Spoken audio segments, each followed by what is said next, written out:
예, 금융소득 종합과세 관련되는 부분 정리해 보겠습니다. 우리 교재 427페이지가 되겠고요.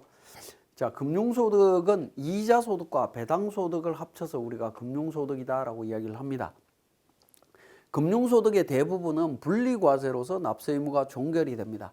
다만 이제 금융소득이 연간 2천만 원을 초과하는 경우에는 분리과세를 배제하고 모든 금융소득을 다른 종합소득과 합산해서 과세한다라는 겁니다. 자, 이 부분 좀 주의해서 봐주시고요. 자, 금융소득 종합과세 적용 대상 납세 의무자 범위가 되겠는데요. 자, 거주자가 납세 의무자일 때는 금융소득 종합과세 적용을 합니다. 적용을 하고요. 비거주자가 납세 의무자일 때 또는 법인으로 보는 단체 외의 단체 중에 수익을 구성원에게 배분하지 않는 단체가 있습니다. 이런 경우에는 금융소득 종합과세가 적용되지 않습니다. 그래서 거주자만 적용이 된다라는 거, 이 부분도 좀 기억을 하시고, 자, 금융소득 종합과세 판정 대상 금액이 되겠습니다. 아까 2천만 원 기준 금액이 있었죠. 자, 그 부분은 거주자별로 각각 판단합니다. 거주자별로. 다음에 금융소득으로 2천만 원을 초과하는지 여부를 판단한다라는 건데, 뒤에서 살펴보겠는데요. 배당 가산액을 제외한 금융소득입니다. 배당 가산액도 배당 소득으로 보고 우리 소득세를 계산하는데 요거 제외한 금융소득이고요. 그 다음에 출자 공동사업자의 배당 소득을 제외한 금융소득이다라고 보시면 되겠습니다. 요 두 가지를 제외한 금융소득이 2천만 원 넘어가면 종합과세하겠다라는 겁니다. 자, 우리 금융소득 종합과세 시에 세율 적용 방법 어떻게 되느냐라는 건데, 무조건 종합과세와 조건부 종합과세가 있는데요. 출자 공동사업자에 대한 배당소득은 종합과세 갑니다. 그리고 세율은 기본세율입니다. 자, 출자 공동사업자에 대한 배당소득은 금융소득이 2천만 원 이하라 하더라도 분리과세로 적용이 안 된다라는 겁니다. 종합과세로 가서 정리가 된다라는 거고요.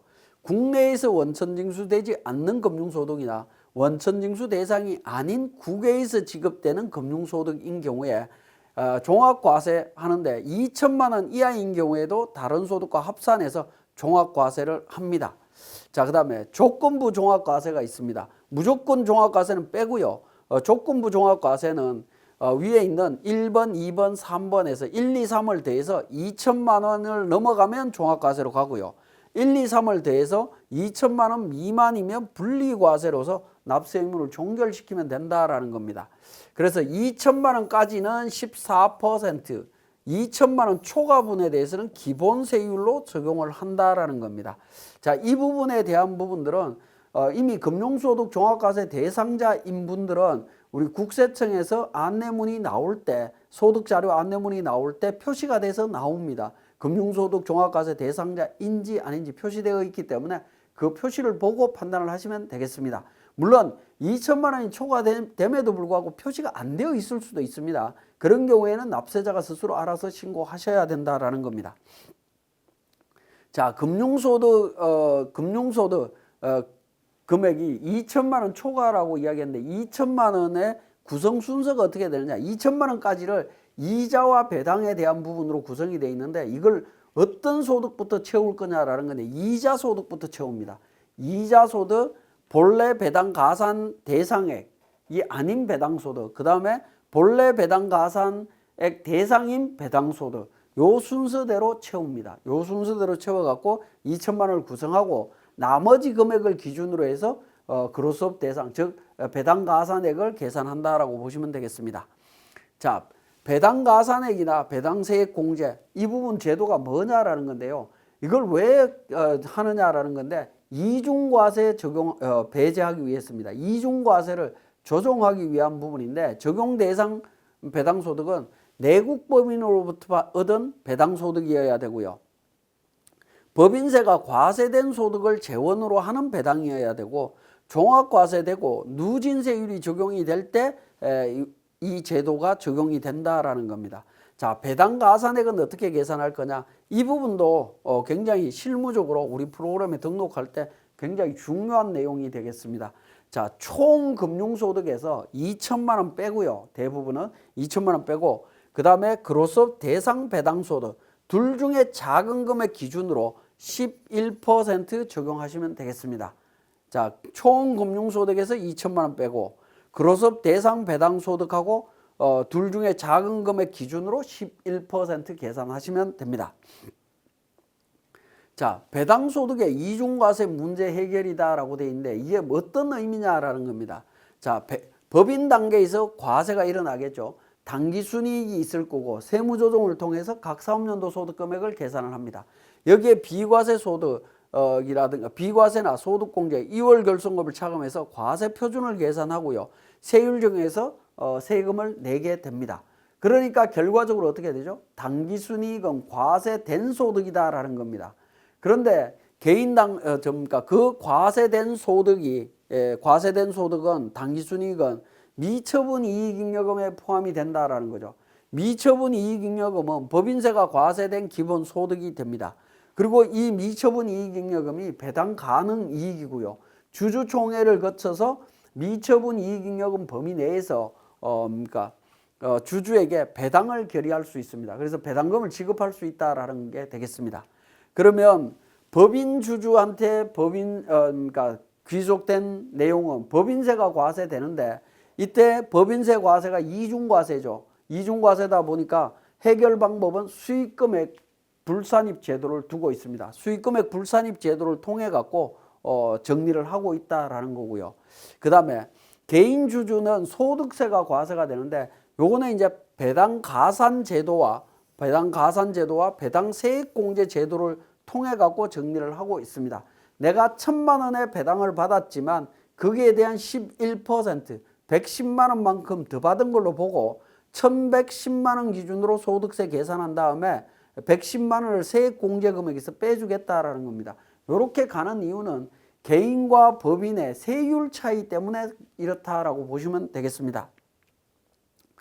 자, 그 다음에 배당 가산액 및 배당 세액 공제는 세액 공제액은 배당 가산액입니다. 다만 이제 한도액이 있는데 종합소득 산출세액하고 금융소득 곱하기 원천징수세율 플러스 다른 종합소득 금액에서 종합소득 공제를 뺀 금액 기준으로 기본세율 적용한 거 요거 비교해서 1과 2 차이의 금액을 기준으로 해서 세액 공제를 해주도록 되어 있습니다.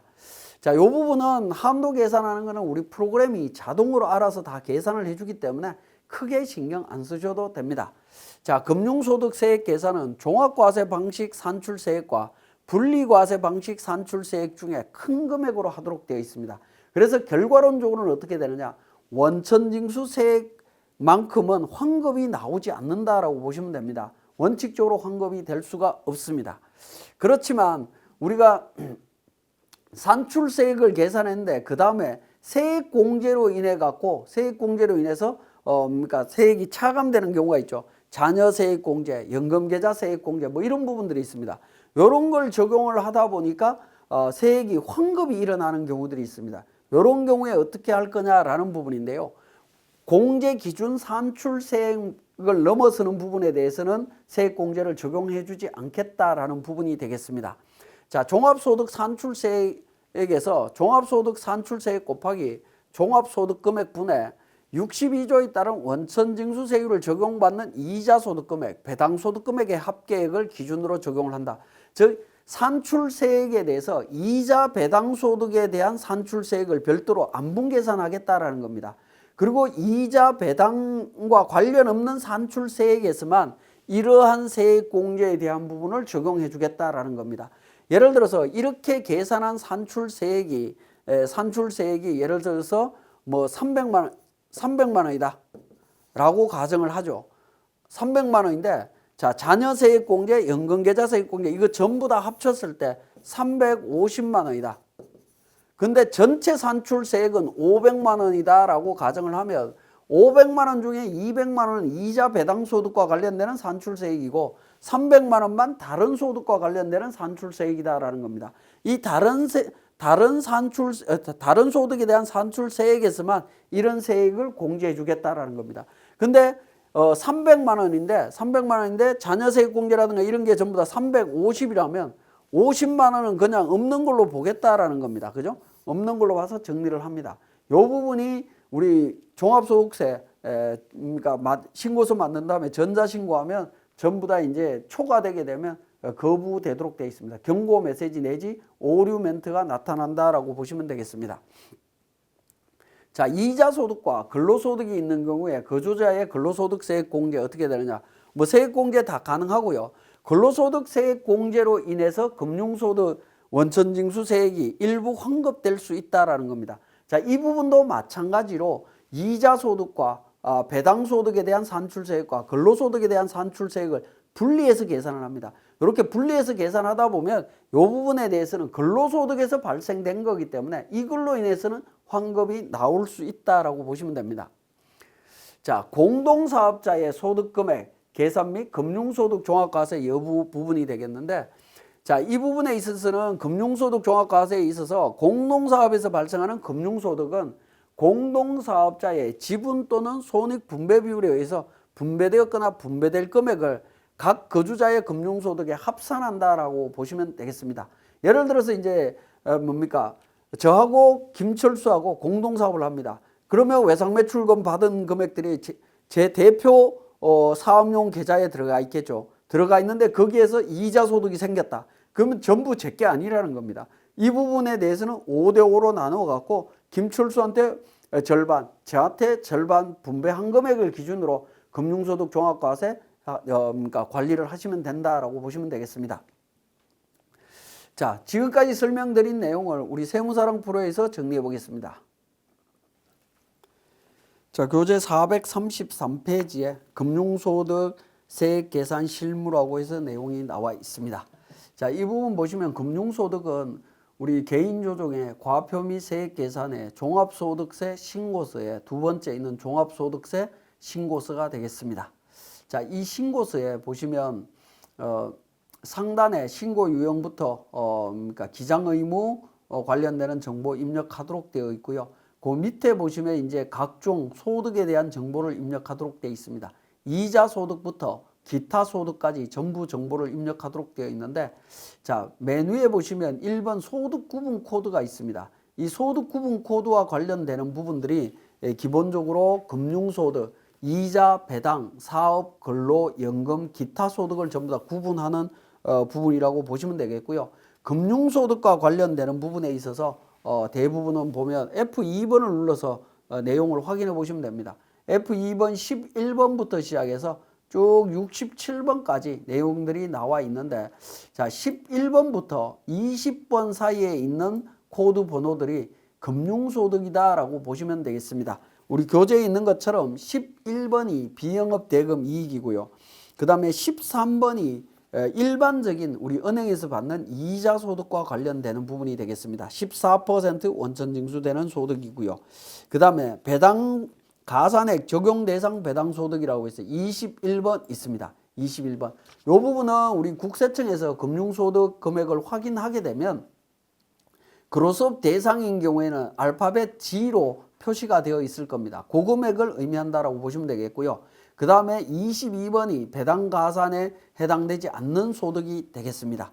자, 그렇게 정리를 해주시면 되겠고, 우리 26번인가요? 28번에 보시면 출자 공동사업자에 대한 배당 소득도 있습니다. 혹시 출자 공동사업자에 대한 배당 소득이 있을 때 그 부분을 확인해서 표시를 해주시면 될 것 같습니다. 자, 우리 교재에 보시면 이자 소득 500만 원, 배당 소득 중에 배당 가산액 적용 대상이 아닌 배당이 300만 원, 배당 가산액이 3천만 원 있습니다. 그럼 총 금융소득이 3,800만 원이죠. 3,800만 원이면 2천만 원 초과되기 때문에 금융소득 종합과세가 될 거고요. 그러면 배당 가산액으로 적용해야 되는 금액은 얼마냐라는 겁니다. 총 금융소득 3,800만 원 중에 2천만 원 뺀 금액 1,800만 원이죠. 1,800만 원 하고 그러니까 배당 가산 적용 대상 배당이 3천만 원입니다. 둘 중에 작은 금액 3천만 원 중에 1,800만 원만 우리 필요경비란에다가 등록을 해주시면 됩니다. 우리 사례에서 보시면 10번에 필요경비 배당 가산액이라고 있죠. 여기에다가 입력을 해주시면 자동으로 11% 계산해서 적용이 된다라는 겁니다. 그 내용을 지금 설명을 하고 있고요. 자, 그 다음에 우리 교재는 436페이지에 내용이 나와 있습니다. 자, 금융소득 자료가 홍길동에 대한 금융소득 자료가 은행 예금이자 비영업 대금이자 배당 소득해서 내용이 나와 있는데, 자, 은행 예금 이자 보시면 백두산과 비영업 대금 이익부터 보죠. 백두산 주식회사 백두산에서 비영업 대금 이익 500만 원 받았다라는 겁니다. 자, 요 4번에 상호 법인명 또 사업자 등록번호 나오는데 원천징수 대상 소득인 경우에는 원천징수 의무자의 정보를 입력을 하시면 됩니다. 그 내용을 바탕으로 해서 적용을 해주시고 총 수익 금액은 이자나 배당 수익 금액을 입력하시면 됩니다. 500만 원이고요. 그 다음에 원천징수세액 125만 원, 소득세만 입력하시면 됩니다. 자, 그 다음에 일반적인 은행 예금 이자는 13번입니다. 13번이고 한라은행 사업자 등록번호, 그 다음에 300만 원, 원천징수세액 42만 원 등록하시면 되는데 여기에 나와 있는 소득 구분 코드 있죠. 이 소득 구분 코드가 정확하지 않으면 나중에 금융소득 합산과세에서 산출세액 계산할 때 오류가 나타날 수 있습니다. 그렇기 때문에 반드시 주의해서 봐주시고요. 자, 그 다음에 배당소득 중에 주식회사 천지로부터 받은 게 있고 소맥산업에서 받은 게 있습니다. 소맥산업에서 받은 거는 법인세가 과세되지 않은 재원에서 나왔다라는 겁니다. 그래서 법인세가 과세되지 않은 재원에서 나온 거기 때문에 소맥산업은 뭡니까? 출자 공동사업자죠. 그래서 28번 해서 출자 공동사업자로 해서 700만 원에 175만 원 원천징수세액 적용했고요. 천지 주식회사 천지에서 받은 배당은 300만 원에 대해서는 뭡니까?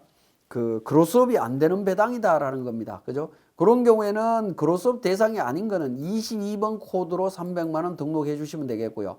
21번 코드로 그로스업 대상인 금액만 7천만 원 이렇게 입력하시면 됩니다. 7천만 원 중에 원래는 이제 6,800이라는 숫자는 빠져 있겠죠. 7천만 원 입력하고 필요경비 배당 대상액이라고 되어 있는 부분 여기에다가 이제 금액을 찾아서 입력을 하셔야 된다라는 겁니다. 자, 금액을 찾는 방법은 그러니까 전체 배당액 금융소득과 관련되는 부분이죠. 전체 금융소득이 얼마입니까? 500만 원하고 300만 원, 그 다음에 7천만 원, 300만 원 나와 있습니다. 그러면 전체 7,100만 원인가요? 7,100만 원. 여기에서 2천만 원 빼고 2천만 원 빼고 계산을 하시면 된다라는 겁니다. 자, 그러면 보시면 기준 금융소득, 우리 총 금융소득은 8,800이죠. 8,800인데 기준 금액은 2천만 원이다라는 겁니다. 그러면 2천만 원을 구성하는 부분이 은행 이자 300만 원, 비영업 대금 이익 500만 원. 이 부분부터 먼저 적용을 하고요. 그 다음에 그로스업 대상이 아닌 배당 요 1,000만 원이 또 적용이 되겠죠. 그럼 총 1,800만 원이 적용이 됩니다. 그리고 남는 200만 원, 2천만 원에서 200만 원이 남죠. 7천만 원에서 200만 원 빼면 6,800이 될 겁니다. 그 6,800만 원만 그로스업 대상이다라고 보시면 될 것 같다라는 겁니다. 자, 그 내용이 총 금융소득에서 2천만 원 뺀 금액하고 7천만 원하고 비교를 해보시면 된다라는 겁니다. 그럼 8,800에서 2천만 원 빼면 6,800이고요. 그죠? 그 다음에 7천만 원하고 둘 중에 작은 금액 6,800이 되죠. 그렇게 계산을 해주시면 되겠습니다. 그렇게 해서 등록을 하시게 되면 배당 가산액까지 적용이 되고요. 자, 이렇게 이제 배당 소득까지 적용이 되고 나면 나머지 이제 탭을 통해 갖고 쭉 작성을 하신 다음에 7번 탭에 금융소득 계산이라고 있습니다. 금융소득 계산 탭으로 가게 되면 금융소득과 뭡니까? 오른쪽에는 금융소득 명세라고 있어요. 이자소득. 왼쪽에는 이제 배당소득과 관련되는 정보들이 나와 있고요. 자, 금융소득 종합과세 기준금액을 초과하는 경우 해서 내용이 나오는데 요 10번부터 시작해서 이 부분은 이제 자동으로 계산이 됩니다. 자동으로 계산해서 둘 중에 큰 금액 기준으로 9,400만 원이 뭡니까? 그 산출세액으로 적용이 되고 있고요. 하단 부분에 배당세액 공제액이 나옵니다. 이 배당세액 공제액 748만 원이 나오는데 이 부분은 우리 8번 탭에 종합소득 계산 쪽에 있어서 우리 F7번 세액공제 입력이라고 있죠. F7번. 이 부분 클릭해서 내용을 보시게 되면 하단 부분에 금융소득으로 배당세액 관련되는 부분 748만 원 보이죠? 이 금액을 기준으로 우리 배당세액 공제 금액에 748만 원을 입력을 해주시면 됩니다. 여기까지 배당소득에 대해서 적용을 해야 금융소득 종합과세 관련되는 신고가 완벽하게 이루어집니다. 그렇지 않고 금융소득 계산까지 하고 이 배당세액을 반영을 시키지 않게 되면, 반영을 하지 않으면 추후에 납부세액이 생각보다 굉장히 높아지는 문제가 생깁니다. 그런 문제까지 있을 수 있기 때문에 배당세액 공제를 우리 F7 세액공제 입력에 누락되지 않도록 다시 한번 챙겨봐 주시고 이번 시간 마치겠습니다.